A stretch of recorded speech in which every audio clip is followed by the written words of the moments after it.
ICBM 시험 발사 중지가 계속 유지되는가 전적으로 미국의 입장에 달려 있습니다.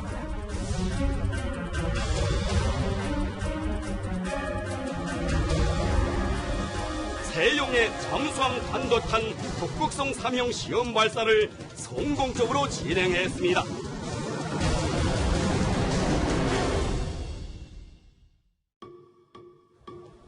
예, 오늘 외교안보 소식 뒤에 한번 준비를 해봤습니다. 이 얘기를 해볼까요? 끔찍한 사변 운운한 북한과 6.25 영웅 포스터에 중공군이 등장했다. 이 두 가지 얘기. 먼저 이 얘기부터 짚어보겠습니다. 빈손으로 끝난 북미 실무 협상 얘기를 짚어보기 전에요. 미국의 첨단 정찰기 조인트 스타스가 오키나와 미 공군기지에서 포착이 됐습니다. 미국이 한반도 인근을 정찰하는 것이 어제 오늘 일은 아닙니다만 이번에 급파된 정찰기는 걸프전 등 미국의 주요 전쟁에서 맹활약했던 전력이 있어서 그 의미가 좀 있어 보입니다. 신 대표님, 네.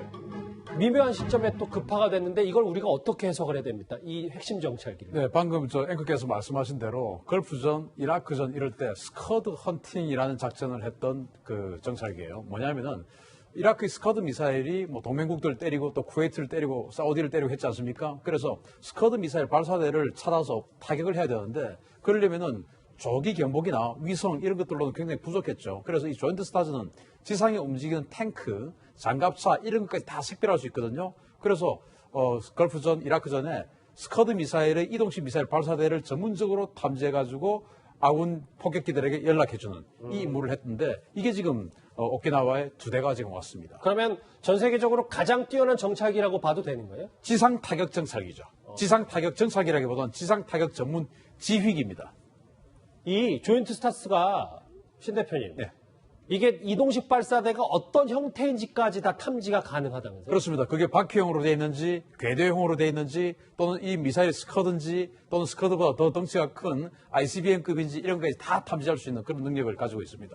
그러면 한반도에 지금까지 자주 왔던 정찰기와는 조금 더 차원이 다른 뭔가 의도가 있어 보이긴 하네요. 한반도에 자주 오는 정찰기들은 RC-135, 리벳 조인트 이런 것들이 오는데 그런 예. 것들은 지금 오키나와의 가데나 기지에 상시 배치가 돼 있어요.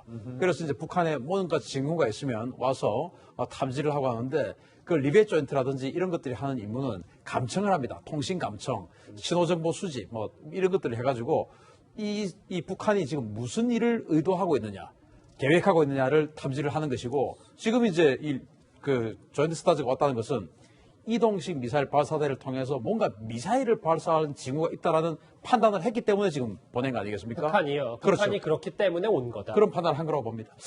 자, 그렇다면 미국은 왜 지금 이 시기에 전장에서 맹활약했던 미국의 막강 정찰기를 급파한 걸까요? 자, 그 전에 실무협상 결렬 직후에 북한의 목소리부터 먼저 듣고 오겠습니다.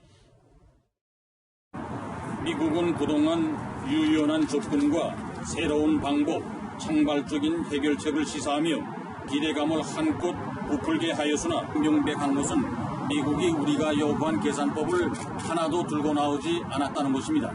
우리의 핵시험과 ICBM 시험 발사 중지가 계속 유지되는가, 그렇지 않으면 되살리는가 하는 것은 전적으로 미국의 입장에 달려 있습니다. 다시 좀 볼게요. 그러니까 ICBM 시험 발사 중지가 계속 유지되는가, 그리고 귀국길에서 뭐 목소리는 안 나왔지만 끔찍한 사변을 운운했단 말이죠. 안 소장님. 그렇죠. 그러면 정찰기를 미국이 보낸 게 북한이 정말 심상치 않은 움직임이 있어서겠습니다. 그럴 가능성도 충분히 있고요.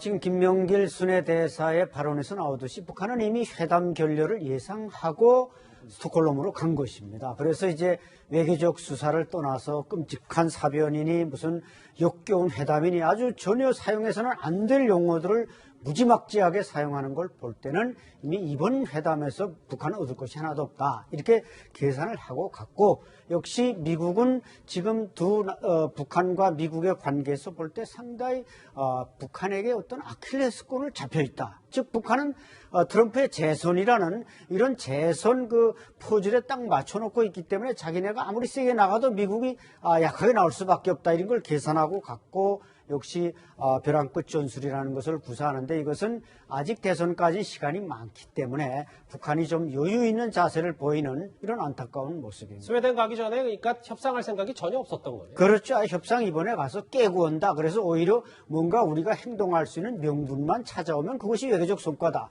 이렇게 계산하지 않았는가 보여집니다. 자, 정세현 민주평통의 수석 부의장은 이게 북한 특유의 벼랑 끝 전술이라고 분석했습니다. 같이 들어보시죠. 회담을 끝내고 나오면서 30분 만에 그 대사관까지 돌아와서 10분 만에 성명서를 인쇄된 성명서를 읽었단 말이에요. 나 그 장면 보고 일종의 벼랑 끝 전술을 써서 금년 중에 미국의 태도 변화를 확실하게 유도하자. 그러나 또 하노이의 하노이 때 당했던 것도 좀 보복해주는 의미도 있고, 좀 멋있게 표현하면 데자뷰. 원래 김정은 위원장이 올해 말까지가 대화 시간이다라고 했는데 그러면 도발을 무조건 할 거고, 그러니까 북한이 정찰기가 온 거고, 한반도 외교안보 정세가 지금 심상치 않게 돌아가는 건 분명한 거네요.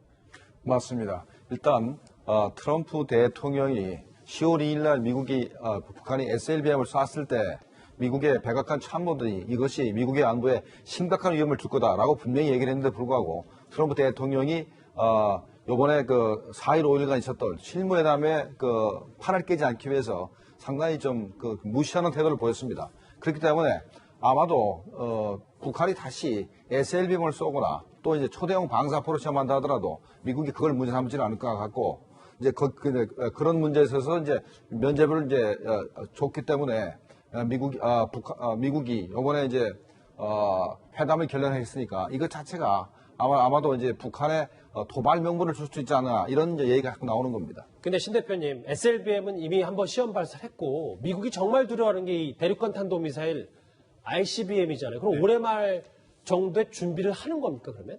올해 말일 수도 있고요.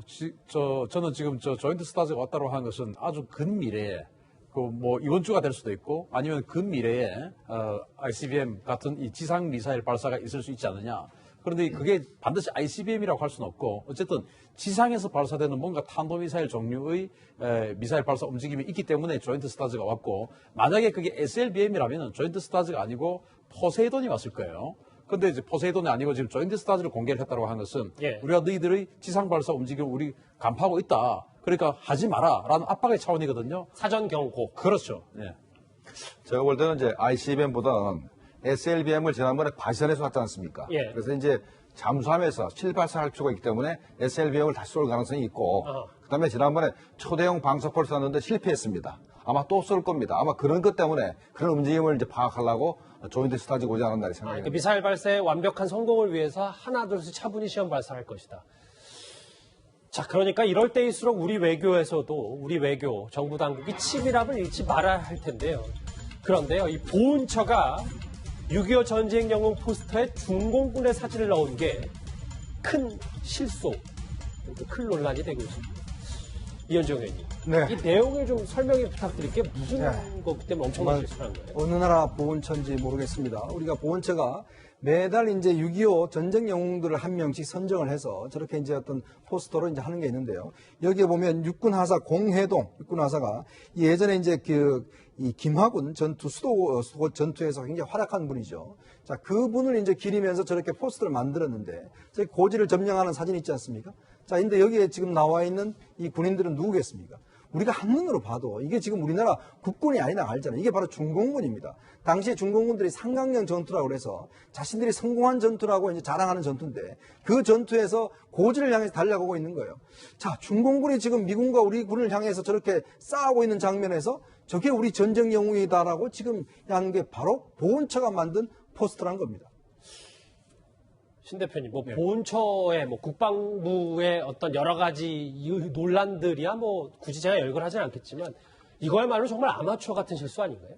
저거는 지금 저 사진을 다운받아서 제작했다는 저 포스터 업체가 사실 그 업체가 무슨 잘못이 있겠습니까? 그 업체가 군사 전문가도 아니고. 그렇죠. 근데 저게 문제는 이 현충원 블로그에 있는 걸 이제 따서 이제 다운받아서 만들었다는 거예요. 그러면 그 현충원에 있는 사람들은 국방부 관련 산하의 공무원들이고 거기에는 군인 출신들이 다 대거 가 있습니다. 자, 지금 저 사진들을 한번 보면 뭐 저는 뭐 군사 전문가이기 때문에 딱 보면 뭐 바로 알 수 있는데 그러면 군인들은 다 저보다 더 잘 알아요. 그렇지 않습니까? 저 뒷모습 보면 모자 그 모택동이 쓰던 그 인민모 비슷한 모자 있지 않습니까? 6.25 때 우리 군은 철모를 썼어요. 맞아요. 예. 근데 철모 쓴 군인이 한 명도 없고 전부 인민모를 쓰고 있죠.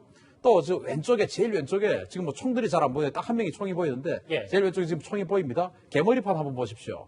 그 밑에 개머리판 있죠? 요거요? 그 예. 개머리판이 각이져 있죠. 그렇죠. 우리 군이 6.25 때 썼던 것은 M1 소총이에요. M1 게러드 소총이라고 저렇게 안 생겼습니다. 저것은 소련제 모신나강 소총이에요. 저거는 딱 봐도 아는데 군인들이 이루어진 그 조직에서 저걸 모르고 저렇게 블로그에도 아예 그렇게 올려놨다고 하는 것은 이 포스터가 문제가 아니라 애초에 저 포스터의 원천이 됐던 현충원 블로그 자체가 완전히 문제가 있었고 그것은 이 국방부의 기강 자체가 완전히 무너져 있다 이렇게 볼 수 있습니다. 어찌 보면 참 한심한 실수 6.25 영웅 포스터에 중공군 사진이 등장한 국가보훈처의 실수 얘기 정리를 해봤습니다. 다음 주제 만나볼 텐데요. 마지막 주제 살펴보기 전에 오늘의 실시간 검색어를 짧게 한번 짚고 넘어가죠. 다시 또 이 지난 광화문 서초동 집회를 기점으로 각 진영을 대표하는 구호들이 이렇게 오늘 상위권을 차지했고요. 오늘 이슈를 많이 받았던 서울중앙지검장, 배성범 중앙지검장이 실시간 검색으로 올라와 있습니다. 이 얘기는 잠시 뒤 마지막 주제를 짚어볼 거고 오늘 류현진 선수가 포스트 시즌에 등판해서 승리 투수가 됐다는 소식까지 오늘 상위권에 올라와 있습니다. 그럼 이 태풍과 관련된 소식 뉴스 탑10 마지막 주제 영상으로 한번 만나보죠.